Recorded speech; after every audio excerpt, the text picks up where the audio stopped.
The massive alien ship appeared over Earth on a Tuesday morning in 2157. It was bigger than most cities, gleaming like a crystal cathedral in the sunlight. People around the world stopped what they were doing to stare at the sky. News reporters spoke in hushed voices about first contact with alien life. Sarah Chen was drinking coffee in her office at the Global Defense Command when the alert started screaming. As a colonel with 30 years of military experience, she had seen many strange things. But nothing like this. The alien ship hung in space like a diamond moon, beautiful and terrifying at the same time. 3 days later, the aliens sent a message. They wanted to meet with Earth's leaders. The United Earth Council gathered in Geneva, Switzerland. World leaders, scientists, and military officers filled the Great Hall. Sarah was there too, representing the defense forces. The alien ship sent down a smaller craft. It landed in the courtyard outside the building with no sound at all. The door opened and 3 beings stepped out. They were tall, maybe 9 feet high, and their bodies looked like they were made of living crystal. Light moved through their skin like colored water. Their faces were smooth and sharp, with large eyes that glowed softly. The lead alien walked into the hall. Each step made a musical sound like wind chimes. The creature stopped in front of the podium and looked around at all the humans. Its mouth curved into what might have been a smile. "Greetings, little ones," the alien said. Its voice was smooth and warm, like a teacher talking to young children. "I am Ambassador Crixtel of the Zephyrian Empire. We have traveled far to meet you." Sarah felt her jaw tighten. "Little ones?" She had fought in 3 wars and commanded thousands of soldiers. But she kept her face blank and listened. "We have watched your world for some time," Crixtel continued. "Your species shows great promise despite your youth. You are like children taking their first steps into a vast galaxy full of wonders and dangers." The Secretary General of Earth stood up. "Welcome, Ambassador. We are honored by your visit. What brings you to our world?" Crixtel tilted its crystal head. "Your people are so innocent, so pure. The galaxy can be cruel to those who do not understand its ways. We offer you protection, guidance, and friendship." Sarah watched the alien carefully. Its tone was kind, but something felt wrong. The way it spoke reminded her of adults talking to toddlers. Patient, but not quite respectful. "What would you want in return?" asked the Secretary General. "Nothing much," Crixtel said with another smile. "Some of your natural resources. Metals, minerals, energy sources. Things you have in abundance but do not yet know how to use properly. We will teach you slowly, as you grow ready to learn." Over the following weeks, more alien ships arrived. They built orbital stations around Earth and the Moon. The Zephyrians were everywhere, studying human technology, culture, and society. They treated humans like interesting pets. Sarah watched Zephyrian officers tour military bases. They examined human weapons with the same expression adults might use when looking at toy guns. One alien picked up an assault rifle, turning it over in its crystalline hands. "How charming," the creature said to its companion. "They use chemical explosions to propel small metal pieces. So primitive, yet clever in its own way." Sarah's hands clenched into fists, but she said nothing. The Zephyrians established what they called guidance centers on Earth and human colonies. They offered to teach human children about the galaxy. Thousands of young people joined their programs, excited to learn about alien technology and distant worlds. Marcus Torres, an admiral in the Space Navy, met with Sarah at a quiet restaurant in Geneva. Both officers wore civilian clothes, but their military bearing was obvious. They sat in a corner booth speaking in low voices. "They think we're children," Marcus said, stirring his coffee. "Every interaction, every conversation, it's like they're talking down to us." Sarah nodded. "I've seen the reports from the colonies. They pat people on the head. Actually pat adults on the head like they're 5 years old. The question is, what do we do about it?" Marcus asked. Sarah was quiet for a moment. Through the window, she could see one of the Zephyrian stations glowing in the afternoon sky. "We learn," she said finally. "We watch. We wait." In the guidance centers, human children ask questions. Lots of questions. The Zephyrian instructors found them delightfully curious. Young minds were so eager to learn, so easy to shape. The aliens answered most questions with patient smiles. "How do your ships fly so fast?" asked a 12-year-old girl named Emma. "We use quantum tunneling drives," the instructor explained. "Your people will understand such things when you are older." "But how does quantum tunneling work?" Emma pressed. The alien chuckled. "Such an eager little student." Perhaps in a few decades, when your species has matured, we can discuss more advanced concepts. Emma smiled sweetly and nodded, but behind her innocent eyes she was thinking hard about everything she had just heard. Similar scenes played out across Earth and the colonies. Human children, teenagers, and young adults joined Zephyrian programs. They seemed fascinated by alien culture and technology. The Zephyrians were pleased. Young minds were so much easier to influence than the stubborn thoughts of adult humans. Meanwhile, human scientists and engineers studied every piece of Zephyrian technology they could access. They analyzed the aliens' ships, their tools, their computers. Everything was recorded, measured, and examined. The work was done quietly, carefully, without drawing attention. Admiral Torres organized what he called routine training exercises in deep space. Human ships practiced formations and communication protocols in empty sectors far from Earth. The Zephyrians barely noticed. After all, what could human ships do against vessels the size of mountains?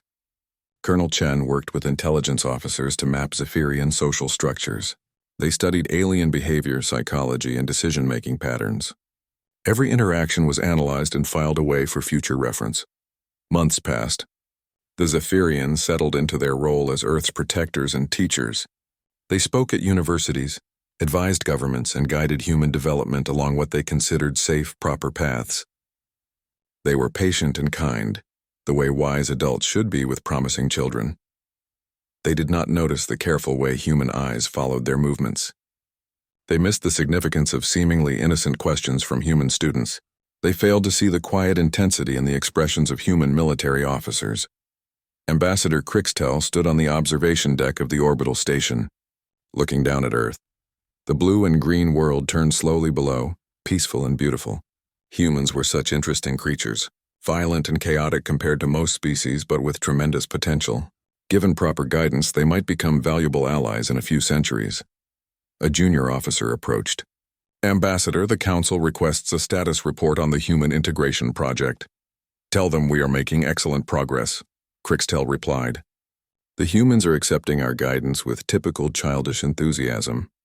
Their leaders recognize our superiority and defer to our wisdom. Their young people are eager to learn from us. The officer bowed and left. Crixtel returned to watching the world below, such a primitive but promising species. With time and patience, they would grow into proper galactic citizens. The Zephyrian Empire had guided many young races along this path. Humans would be no different. Far below, in a secured facility beneath the Rocky Mountains, Sarah Chen reviewed intelligence reports from across human space. Every Zephyrian station, every ship, every officer had been cataloged and studied. Patterns were emerging. Weaknesses were becoming clear. She closed the files and looked at the wall map showing Zephyrian positions throughout the solar system. Soon, she thought. Very soon, these arrogant aliens would learn what human children could really do when they finished playing games. 6 months after first contact, the Zephyrian Empire had spread across human space like a gentle but firm hand. Their massive ships patrolled trade routes between Earth and the outer colonies.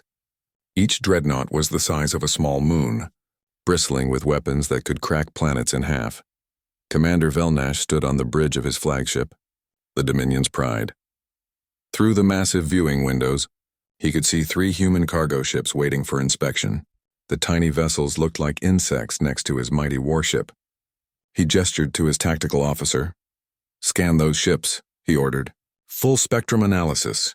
The tactical officer's crystalline fingers danced over the control surface. Data flowed across holographic displays. "Standard human cargo vessels, Commander. Metal hulls, chemical propulsion, primitive sensor arrays. No significant weapons detected." Vanish nodded. It was always the same. Human ships were barely more advanced than ancient rockets. Their weapons were simple projectile systems or basic energy beams, toys compared to Zephyrian technology. It was almost sad how limited they were. "Signal the cargo ships," Vanish said. "They are cleared to proceed to Titan Station." On the human ships, Captain Maria Santos watched the alien dreadnought through her own view screen.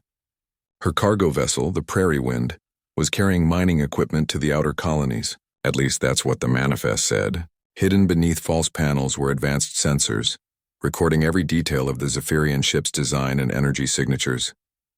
"Did you get it all?" she asked her engineer quietly. "Every bit," he replied.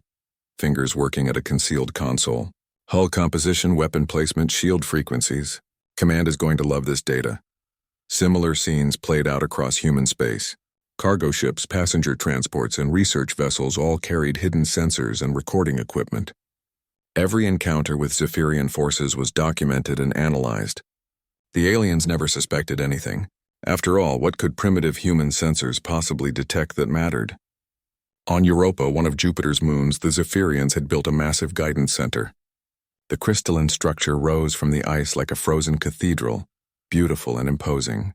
Inside, thousands of human children and young adults learned about galactic civilization. Emma Rodriguez, now 13, sat in a lecture hall with 200 other students. The Zephyrian instructor, a being called Teacher Zelmoth, was explaining the basics of their military structure.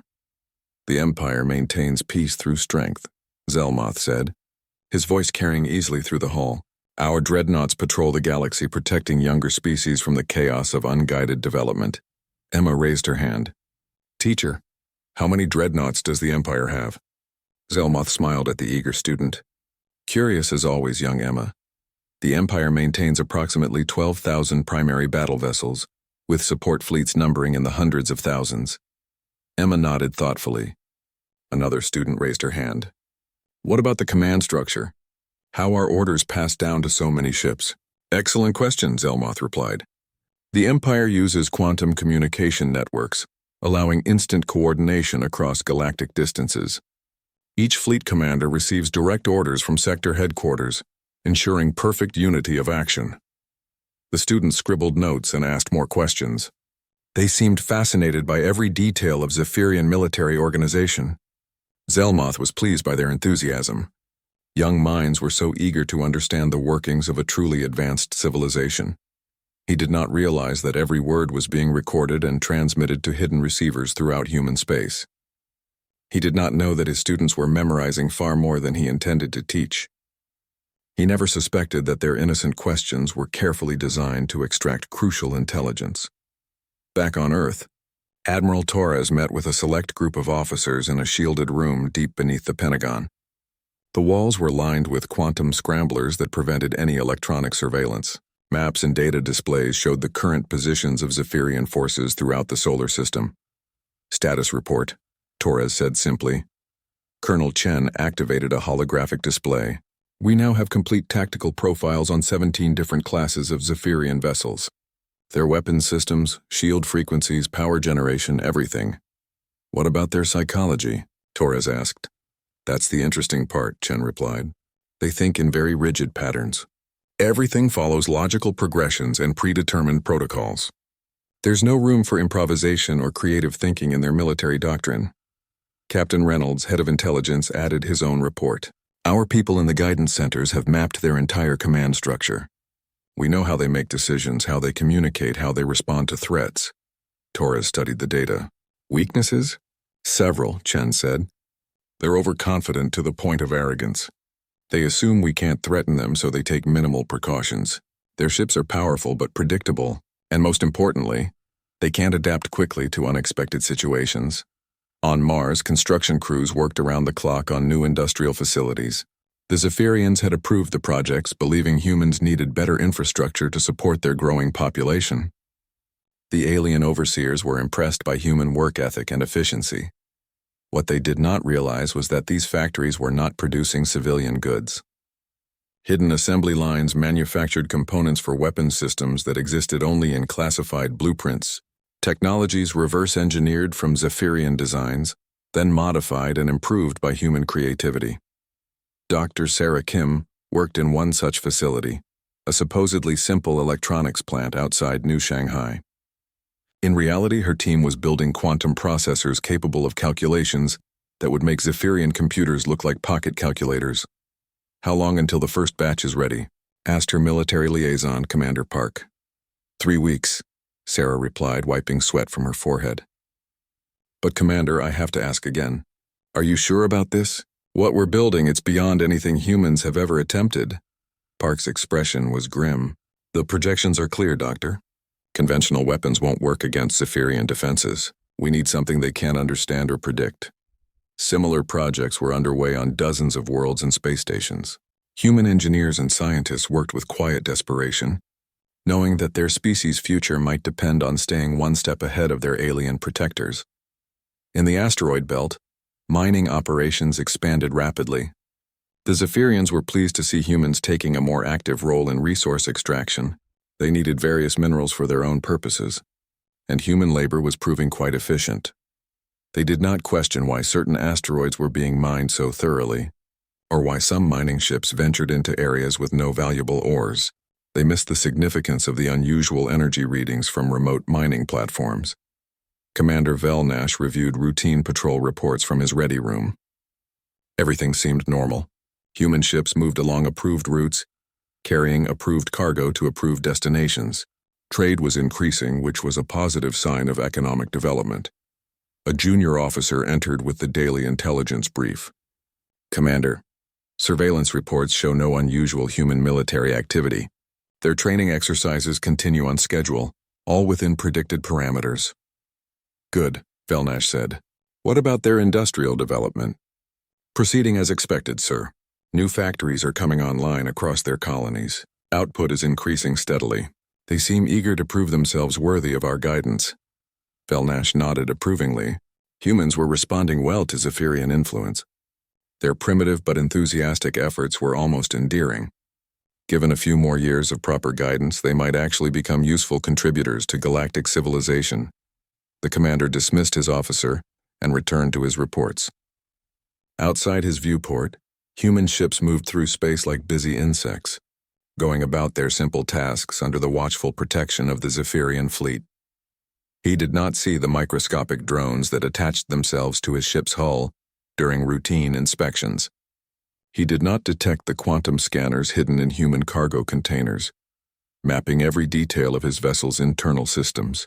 He never suspected that the cheerful human maintenance crews who serviced his ship's external systems were actually intelligence operatives gathering crucial data. Far below, on a research station orbiting Neptune, Dr. James Chen worked with a team of the brightest minds humanity had ever produced. They were solving problems that should have been impossible, creating technologies that existed at the very edge of theoretical physics. The calculations check out, James said, staring at equations that covered every wall of the laboratory. It should work. But the power requirements— We have power, his colleague replied grimly. The question is whether we have the courage to use it. James looked through the observation window at the distant stars. Somewhere out there, thousands of Zephyrian warships patrolled the galaxy, confident in their superiority and certain of their control. They thought humans were children playing with simple toys. Soon, James thought, they would learn how wrong they were. Human children had been studying their lessons very carefully, and now it was almost time for the final exam. The first disappearance happened on a quiet Thursday in the Kuiper Belt.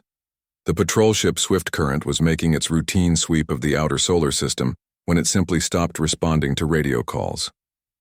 Commander Vanish waited 6 hours before sending a search team. They found nothing. No debris, no distress beacon, no trace of the ship or its crew of 47 Zephyrians. The Swift Current had vanished completely, as if it had never existed at all. Equipment failure, Vanish told his senior staff. These older patrol ships have been in service for decades. Systems break down. It happens. His tactical officer, Sub-Commander Kralesh, looked uncertain. Sir, the Swift Current transmitted a routine status report just minutes before contact was lost. All systems were functioning normally. Vanish waved a crystalline hand dismissively. Navigation error, then. Perhaps they jumped to the wrong coordinates and ended up in deep space. A rescue beacon will activate eventually, but no beacon came. Days passed, then weeks. The Swift Current remained missing. 3 weeks later, it happened again. The destroyer Iron Will, patrolling near Saturn's moons, went silent during a routine sensor sweep. This time, Vanish ordered an immediate search. 6 ships converged on the destroyer's last known position within hours. They found the same thing they had found before. Nothing at all. Captain Talesh, commanding the search group, transmitted his report with barely controlled confusion. Commander, we've scanned this entire sector 3 times. There is no trace of the Iron Will. No wreckage, no energy signatures, no quantum disturbance. It's as if the ship was never here. Vanish stared at the tactical display on his bridge. 2 ships lost in a month. Both experienced crews, both modern vessels with redundant safety systems. Equipment failure seemed less likely now. Expand the search, he ordered. Check for gravitic anomalies, spatial distortions, anything unusual in the area. The search teams found nothing unusual. Space around Saturn was exactly as it should be. Quiet and empty except for the usual traffic of human cargo ships and research vessels. On Earth, Admiral Torres received the intelligence reports with careful attention. Human sensors throughout the system had been monitoring Zephyrian communications, and the aliens were clearly becoming worried about their missing ships. 2 down, he said quietly to Colonel Chen. How many more before they start asking the right questions? Their psychology profiles suggest they'll blame equipment failure or human error for at least 5 or 6 losses, Chen replied. They have trouble accepting that someone might actually be hunting them. Torres nodded. Good. We need more time. The third disappearance shook the Zephyrian fleet to its core.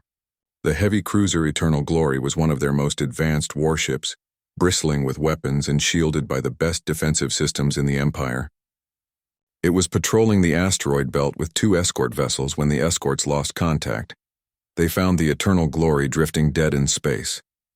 The massive ship was intact but completely powerless. No lights, no energy signatures, no response to communication attempts. It was like finding a ghost ship from ancient human legends.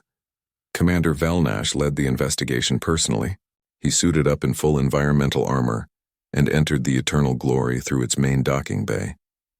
The corridors were dark and silent, lit only by his suit's emergency beams. Every station was abandoned. Food lay half-eaten in the mess hall. Personal belongings were scattered in crew quarters, as if the occupants had simply vanished in the middle of their daily routines. But there were no bodies, no signs of struggle, no indication of what had happened to over 300 Zephyrian crew members. The ship's computer logs showed normal operations right up until the moment everything stopped. No emergency alerts, no distress calls, no record of any kind of attack or system failure. The crew had simply disappeared. Vanish stood on the silent bridge of the Eternal Glory, feeling something he had not experienced in centuries of military service. Fear. Not the clean fear of battle, but something deeper and more disturbing. The fear of the unknown, the incomprehensible. Sir, his technical officer reported over the comm system. We've completed the full scan. Ship's structure is intact, all major systems are undamaged. But the quantum core is completely drained. Not shut down, not damaged, drained, empty. That was impossible. Quantum cores didn't just run out of power. They were designed to operate for thousands of years without refueling. Something had sucked the energy right out of the ship's heart. Back on his flagship, Vanish called an emergency meeting with his senior staff. The briefing room was filled with worried faces and nervous whispers. These were experienced officers who had fought in a dozen campaigns across the galaxy, but they had never encountered anything like this. Analysis, Vanish demanded. His science officer, a being called Talmir, activated a holographic display. 3 ships lost in 7 weeks. No pattern to the locations. No common factors in their missions or crews. The only similarity is the complete absence of evidence. What about the humans? Asked the tactical officer. Could they be involved somehow? Several officers made sounds of amusement. The idea was absurd. Human ships were barely capable of interstellar flight. Their weapons could hardly scratch Zephyrian armor. How could they possibly threaten advanced warships? Impossible, said the intelligence officer. We monitor all human military activity. They have no ships in the areas where our vessels disappeared. Their technology is centuries behind ours. They couldn't hide from our sensors even if they wanted to. Vanish wasn't convinced. Something was hunting his ships. Something that could strike without warning and leave no trace. He had served in the Zephyrian military for over 200 years, and he had never encountered an enemy this mysterious. Double all patrols, he ordered. No ship travels alone. I want constant communication between all vessels, and I want a full review of our sensor logs. Whatever is doing this, it has to leave some kind of trace. 3 days later, 2 more ships vanished. The patrol cruisers Stardancer and Windwalker were traveling together through the outer system when they stopped responding to calls. The search teams found no trace of either vessel. Ambassador Crixtel received the reports in his private chambers aboard the orbital station above Earth. The elegant alien paced back and forth, his crystalline form catching the light from Earth below. 5 ships lost in less than 2 months. This was beyond equipment failure or simple accident. He activated his private communication system and sent a coded message to the Zephyrian High Command. For the first time since arriving at Earth, he was requesting reinforcements. The response came within hours. A full battle fleet was being dispatched from the nearest sector headquarters. 15 dreadnoughts, 40 cruisers, and over 100 support vessels. Enough firepower to sterilize entire solar systems. But even as help traveled toward Earth at faster-than-light speeds, more ships were disappearing. The destroyer Stormcaller vanished while investigating asteroid mining operations. The heavy frigate Skypiercer went silent during a routine patrol near Jupiter. Each loss followed the same pattern. Normal operations, then sudden silence, then nothing. Human cargo ships continued their regular schedules, carrying supplies and equipment between Earth and the colonies. The crews reported no unusual sightings or sensor contacts. They offered to help search for the missing Zephyrian vessels, expressing concern and sympathy for their alien protectors. Captain Santos, still commanding the Prairie Wind, was questioned 3 times by Zephyrian investigators. Each time she answered with perfect honesty. She had seen no unusual ships, detected no strange energy signatures, witnessed no attacks on Zephyrian vessels. Her cargo logs were clean, her flight plans routine, her crew cooperative and helpful. What she didn't mention was the small device hidden in her ship's quantum core, a device that created a localized field of what human scientists called possibility space. Within that field, certain things could happen that shouldn't be possible according to normal physics. Things like making a ship exist and not exist at the same time. On Mars, the industrial facilities continued their work around the clock. Production was increasing rapidly, and the Zephyrian overseers were pleased with human efficiency.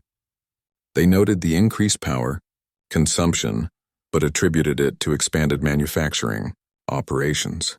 They did not realize that most of that power was being used to charge devices that existed at the very edge of theoretical possibility, devices that could reach across space and time to touch distant targets, devices that made the impossible routine.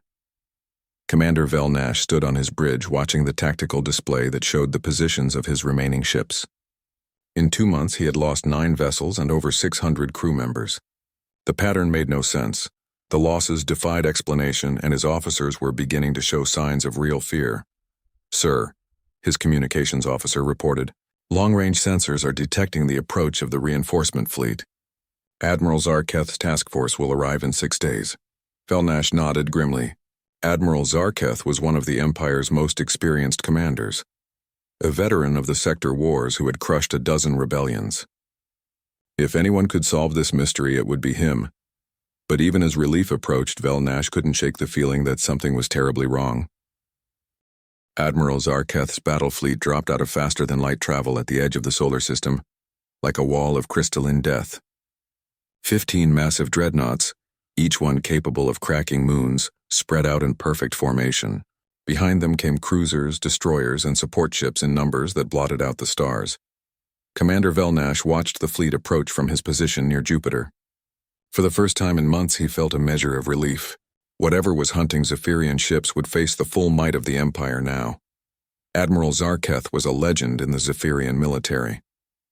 His crystalline form bore scars from a dozen campaigns, and his tactical genius had ended rebellions across 3 sectors of the galaxy. He transmitted his orders with the calm authority of absolute certainty. All ships maintain formation, begin systematic sweep of the outer system. Whatever force is responsible for these attacks will not escape justice. On Earth, human leaders expressed gratitude for the additional protection. President Martinez personally thanked Ambassador Crixtel for the Empire's swift response to the threat. Human cargo ships and passenger transports continued their normal schedules, carrying people and supplies throughout the solar system. Captain Elena Vasquez commanded the human research vessel Deep Explorer, a ship officially dedicated to studying asteroid composition in the outer belt. Her crew of 30 included some of Earth's best scientists and engineers. At least that's what the official records showed. In reality, Vasquez was a decorated military officer, and her crew were intelligence operatives and special forces soldiers. The Deep Explorer was equipped with sensors more advanced than anything the Zephyrians suspected humans could build. Admiral, Vasquez reported over a secure quantum channel to Admiral Torres. The Zephyrian battle fleet is taking positions throughout the outer system. They're conducting grid searches, looking for traces of whatever destroyed their patrol ships. Torres' voice came back clear and steady. Understood, Captain. It's time for the revelation. Proceed to coordinates Delta 7 and wait for my signal. Vasquez felt a chill run down her spine. After months of preparation, the moment had finally come. Humanity was about to show the galaxy what they were really capable of. The coordinates led to an area of empty space near the orbit of Neptune, far from any human colonies or Zephyrian positions. The Deep Explorer arrived to find 3 Zephyrian warships already there: the cruiser Lightning Strike, the destroyer Solar Wind, and the frigate Star Hunter. They were conducting a detailed sensor sweep of the area. Captain Talvar, commanding the Lightning Strike, hailed the human vessel. "Research ship, you are entering a restricted zone. Please alter course immediately." Vasquez responded with perfect politeness. "Of course, Captain. We were just conducting routine asteroid surveys. We'll move to a safe distance," but the Deep Explorer didn't retreat. Instead, it held position just outside weapons range, as if the crew were simply curious about Zephyrian operations. Talvar found this mildly annoying but not threatening. What could a simple research vessel do to harm his warships? He was about to find out. Deep in the Deep Explorer's hull, hidden systems that had taken years to develop were coming online. Dr. Sarah Kim's quantum processors began calculating probability matrices that should have been impossible. Power flowed from cores that drew energy from dimensions that shouldn't exist. Weapons that existed at the intersection of science and nightmare prepared to fire. "Signal from Admiral Torres," reported the communications officer. "Execute Protocol Omega." Vasquez took a deep breath. "All stations implement Revelation Protocol. Show them what human children have learned."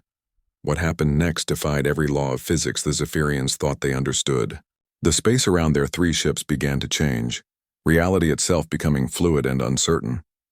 The Lightning Strike found its weapon systems responding to commands that hadn't been given.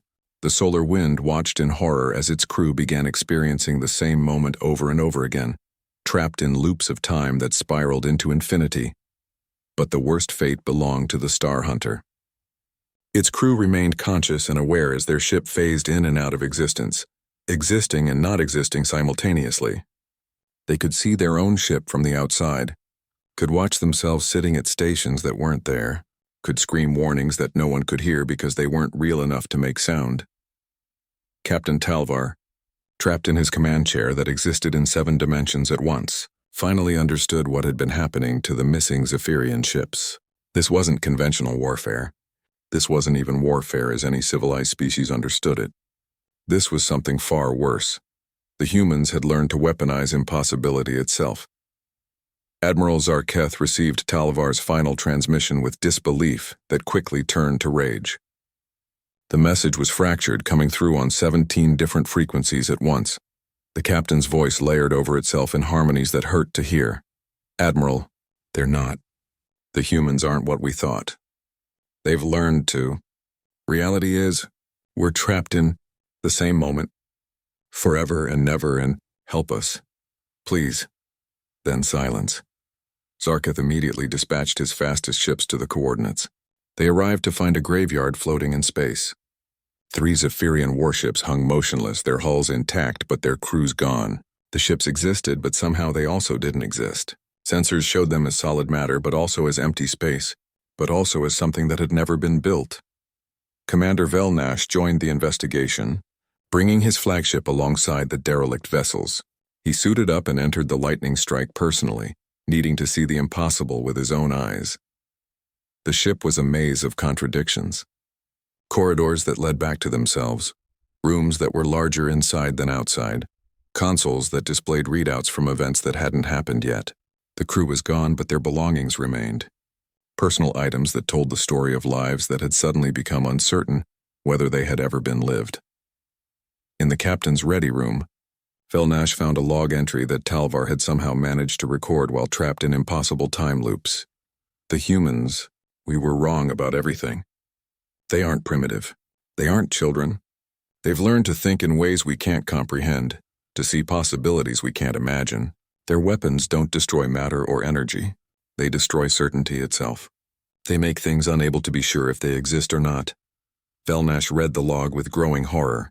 We thought we were teaching them about the galaxy, but they were studying us, learning our weaknesses, mapping our psychology, preparing for this moment. Every question their children asked, every innocent conversation, every bit of cooperation, it was all intelligence gathering. The final entry was barely coherent. They aren't apex predators in the way we understand the term. They're something worse. They're apex predators who learn to hunt concepts instead of creatures. They don't kill their prey. They make their prey doubt whether they were ever really alive. Admiral Zarketh called an emergency conference with all his remaining commanders. The briefing room aboard his flagship was filled with some of the most experienced officers in the Zephyrian military, beings who had faced every kind of enemy the galaxy could produce, but none of them had ever encountered anything like this. Status report, Zarketh demanded. His science officer, clearly shaken, activated the holographic displays. Admiral, we've lost contact with 7 more ships since the revelation at coordinates Delta 7. Each loss follows the same pattern. Normal operations, then sudden exposure to what can only be described as weaponized paradoxes. Are you telling me, Zarketh said slowly, that humans have learned to use contradictions as weapons? It's the only explanation that fits the evidence, sir. They've somehow found a way to make reality uncertain around their targets. Ships don't get destroyed, they get trapped in states of existing and not existing simultaneously. Another officer spoke up. Admiral, we've been monitoring human communications since this began. They're not even trying to hide their involvement anymore. We're receiving transmissions from Admiral Torres of their space forces. Zarketh's form went rigid. Put him through. The hologram that appeared in the center of the briefing room showed a human in military uniform, his face calm and confident. Torres looked around at the assembled Zephyrian officers with eyes that held no fear, no uncertainty, no trace of the childlike innocence they had expected from his species. Admiral Zarketh, Torres said politely, I believe it's time we had an honest conversation. Zarketh found his voice. What have you done to my ships? What have you done to my crews? Torres' expression didn't change. We've given them a learning experience. They're discovering what it feels like when reality becomes negotiable. Don't worry, they're not dead. Death is too certain a state for what we've done to them. This is impossible, Zarketh said. Your technology is primitive. You're barely capable of interstellar flight. For the first time, Torres smiled. It wasn't a pleasant expression. Admiral, you've spent months watching us, studying us, teaching us. But you never asked the right question.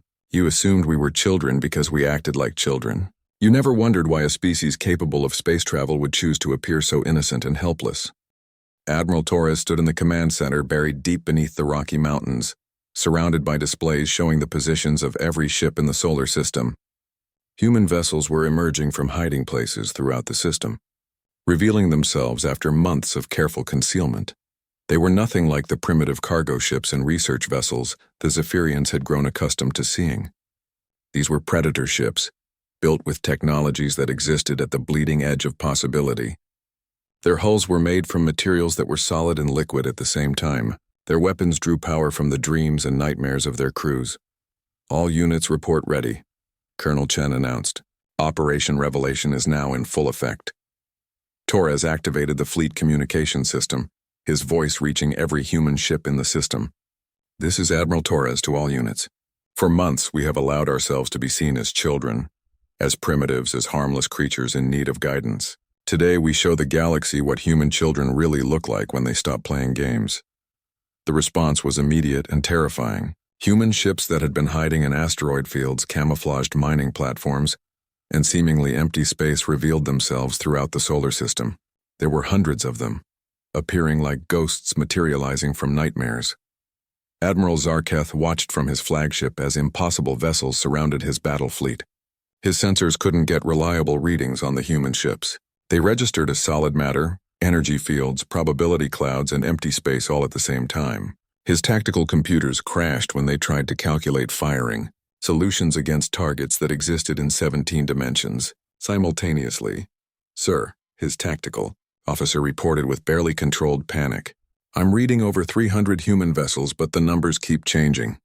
Sometimes there are 500, sometimes 50, sometimes none at all. Zarketh stared at the display. The human ships moved through space in patterns that hurt to watch, following flight paths that curved through dimensions that shouldn't exist. They weren't just using advanced technology. They were using weaponized imagination itself. The first attack came from everywhere and nowhere at once. The Zephyrian destroyer Windcutter suddenly found itself experiencing every possible version of its own destruction simultaneously. Its crew watched in horror as the ship was vaporized, crushed, torn apart, and left completely untouched all at the same time. Commander Vanish, aboard his flagship near Jupiter, tried to coordinate a response, but his communication system was receiving orders from versions of himself that existed in parallel timelines. His weapons officer was firing at targets that were in the past, present, and future all at once. His navigation system was plotting courses to destinations that had never been built. All ships, he transmitted on emergency frequencies, implement Protocol 7 Alpha, full defensive formations. But the Zephyrian ships couldn't form proper formations when they weren't sure which dimension they were supposed to exist in. The cruiser Stormbearer tried to take position alongside the dreadnought Infinite Reach, only to discover that both ships were occupying the same space, while also being light years apart. Emma Rodriguez, now 17 and commanding her own vessel, the human ship Paradox Dream, watched the chaos with satisfaction. She had spent 4 years in Zephyrian guidance centers, asking innocent questions and learning everything she could about alien psychology and technology. Target the Lightning's Edge, she ordered her weapons officer. Full Paradox bombardment. The Zephyrian cruiser Lightning's Edge was struck by weapons that didn't fire projectiles or energy beams. Instead, they fired impossibilities. The ship found itself trying to exist in states that contradicted each other, moving and stationary, powered and unpowered, crude and empty, built and never constructed. Captain Terval, commanding the Lightning's Edge, watched his reality break down around him. His crew was at their stations and also floating in empty space and also had never been born.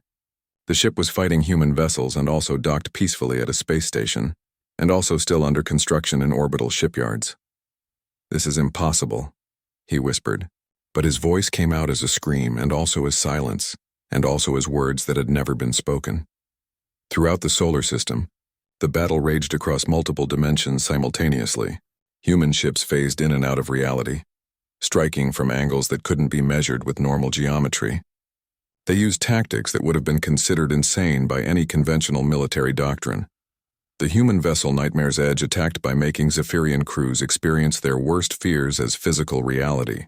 Alien warriors found themselves fighting battles they had lost decades ago, reliving defeats that shaped their deepest anxieties. Their ships became prisons of crystallized terror. Another human ship, the Possibilities End, specialized in removing certainty from enemy vessels. Zephyrian computers couldn't function when they weren't sure if their calculations were correct. Navigation systems failed when they couldn't determine which version of space-time they were supposed to be operating in. Admiral Zarketh tried desperately to maintain control of his fleet. He had fought in dozens of campaigns, faced every kind of enemy weapon from antimatter bombs to planet crackers. But he had never encountered an enemy that attacked the very concept of existence itself. "All units, concentrate fire on the largest human vessel," he ordered. His fleet turned their weapons toward what appeared to be a massive human dreadnought. Plasma cannons and reality-warping missiles fired at the target, enough firepower to destroy a small moon. The weapons struck their target and achieved perfect hits. The human ship was completely unaffected, not because it had strong shields or heavy armor, but because it had simply chosen not to be damaged. The concept of harm had been made irrelevant in the space around the vessel. Emma Rodriguez opened a communication channel to the Zephyrian flagship. Her image appeared on Zarketh's command screen, a young human woman with calm eyes and a slight smile. "Admiral," she said politely, "I believe you wanted to teach us about advanced civilization." Zarketh stared at her. This was one of the children who had attended their guidance centers, one of the eager young minds they had thought they were shaping and educating. "You were in our schools," he said numbly. "You asked questions about our ships, our weapons, our tactics." Emma nodded. "I asked very good questions, didn't I? Questions that helped us understand exactly how your minds work, how your technology functions, how your military doctrine operates. We learned everything we needed to know to defeat you. This is not defeat, Zarketh said, trying to regain his composure. I don't know what this is. This is what happens when apex predators stop pretending to be prey, Emma replied. For months you've seen us as children because we wanted you to see us that way. We let you think you were teaching us, guiding us, protecting us, all while we were learning to hunt you.